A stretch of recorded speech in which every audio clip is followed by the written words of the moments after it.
Both imagination and faith are powerful forces, but we still don't have a hotel. We still don't have a house.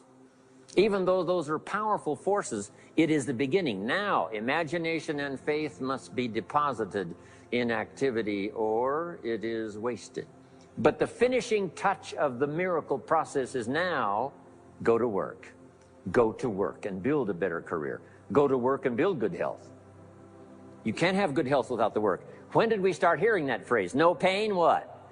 No gain. You got to do the work. You can read all the books until you're wise. You can have faith and believe until it is extraordinary. But now you must go to work. And if you'll learn to appreciate the work that produces the miracle of good health, the miracle of a career, the miracle of a relationship, the miracle of a fortune, only humans now can do this.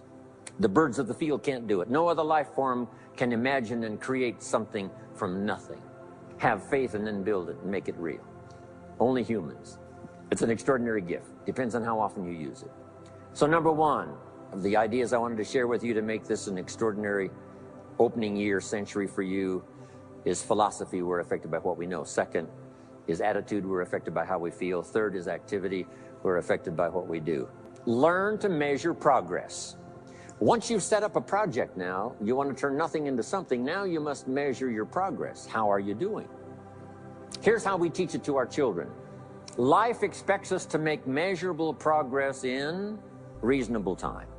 Measurable progress in reasonable time. That is the game of life. So part of it is not just to set up the proposed project, but as we start working on it, we start measuring how we're doing. Now first, what is reasonable time? You can't ask someone every 5 minutes, how are you doing now? See, that's too soon. Guy says, I haven't left the building yet. Give me a break. Now, we can't wait 5 years. That's too long. So there's reasonable time. So make this note now. What is reasonable time? One, at the end of the day. A conversation a father should have with his daughter today, because the magic is there. If he waits till tomorrow, the magic may be gone today. Next is a week. Make that note. Usually, we get paid by the week. Somebody adds up our value to the marketplace, out comes the check.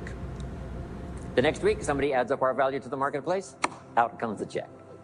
What I learned to do is to change my value to the marketplace so the check kept getting bigger and bigger and bigger.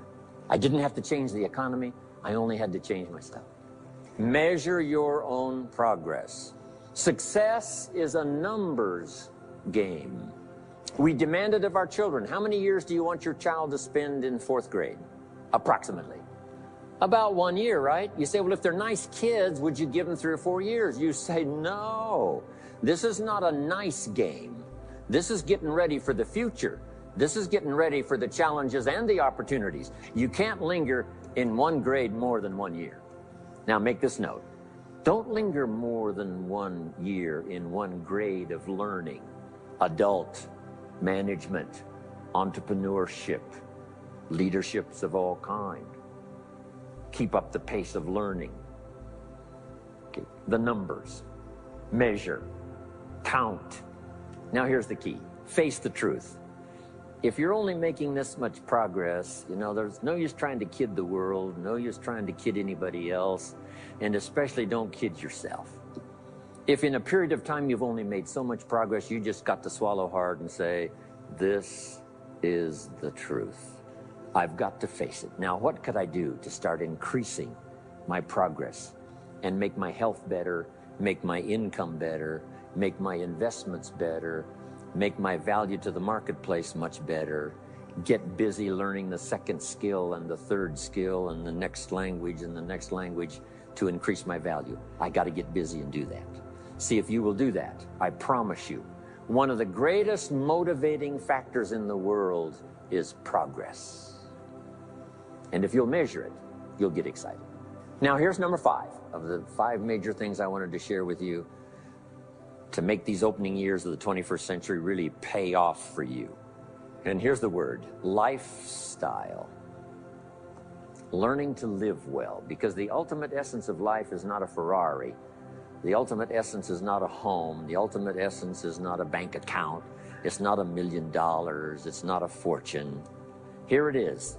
The ultimate essence of life is learning to live a good life. That's the key. Whether you have modest resources or whether you have mega millions, the real key is learning to live a good life. And so in my closing 5 minutes, let me give you what I think is a good list. Now, this is the short list. In other presentations, I cover a longer list, but this is called Jim ROHN's short list for living the good life. Here it is. Number 1, productivity. You really won't be that happy if you don't produce. And here's the next bit of advice on that. Produce to the max if you possibly can. To produce a little is okay. To produce enough is okay. To produce some to get by is all right. But why not try productivity to the max? Andrew Carnegie, who built the steel industry back in the 30s, here's what Andrew said. I'm going to spend the first half of my life accumulating money. I'm going to spend the last half of my life giving it all away.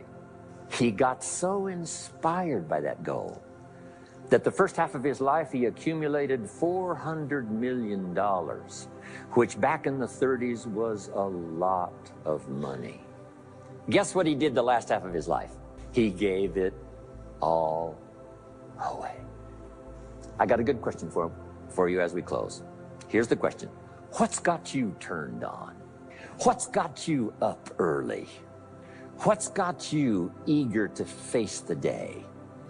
What's got you inspired to learn the extra skill, put in the extra time, go the extra mile, learn how to work with people, guarantee your future? Here's number 2, good friends. You got to have good friends.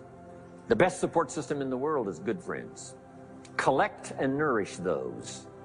Good friends are those wonderful people who know all about you and still like you. Those are good friends. Your heritage.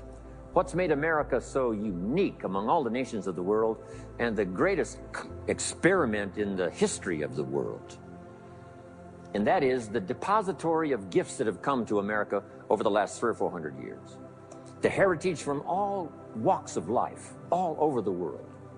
Now, the key to keeping America vital and powerful and unique for generations to come is to keep alive these heritages. The music, the dance, the costume, the customs, the literature, the poetry, and all the rest combined together, making us an extraordinary, unusual nation among nations. Keep your heritage alive. Your spirituality. Whatever you believe in terms of spirituality, that's important. And I've got 3 words for you to consider. Here they are. Study, practice, and teach. Whatever you believe in terms of spirituality, study, practice, and teach. Don't leave your spirituality unstudied, don't leave it unpracticed, and don't leave it untaught. It's one of the major components of a good life. And now to close for your notes. Take special care of the inner circle. Family, close friends. Nourish them, they will nourish you. Inspire them, they will inspire you. And take care of the details, the little things that makes it special for family and friends. When my father was still alive after my mother died, my father lived about another 7, 8 years. When I used to travel, I would try to call him while he was having breakfast with the farmers, southwest Idaho. Make a special day. If I'm in Israel, I got to get up in the middle of the night. But I call in the middle of the night, Papa, I'm in Israel. And they would bring him the phone in this little cafe called the Decoy Inn. And Papa would say, Israel, son, how are things in Israel? And he'd talk real loud so everybody could hear, right? Say, Papa, they gave me a reception last night on the rooftop overlooking the Mediterranean. He'd say, overlooking the Mediterranean. Now he's got a story to tell for the rest of the day. My son called me this morning while I was having breakfast with the farmers. I know he had to get up in the middle of the night. Special days. One more scene. I thought about my father walking down the lane on the farm to the mailbox, opening it up. And this is for your notes. Make sure the mailbox is not empty. My father lived to be 93. What kind of an experience would that be for a day?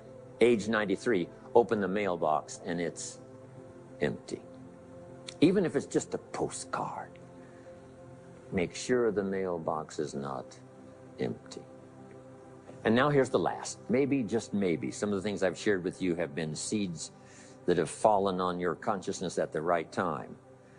And then if it turns into something valuable for you in the future, that will be well worth my coming, being away from my grandchildren and my children for a little while, to come and deposit the best of my experience with all of you today. Thank you very much.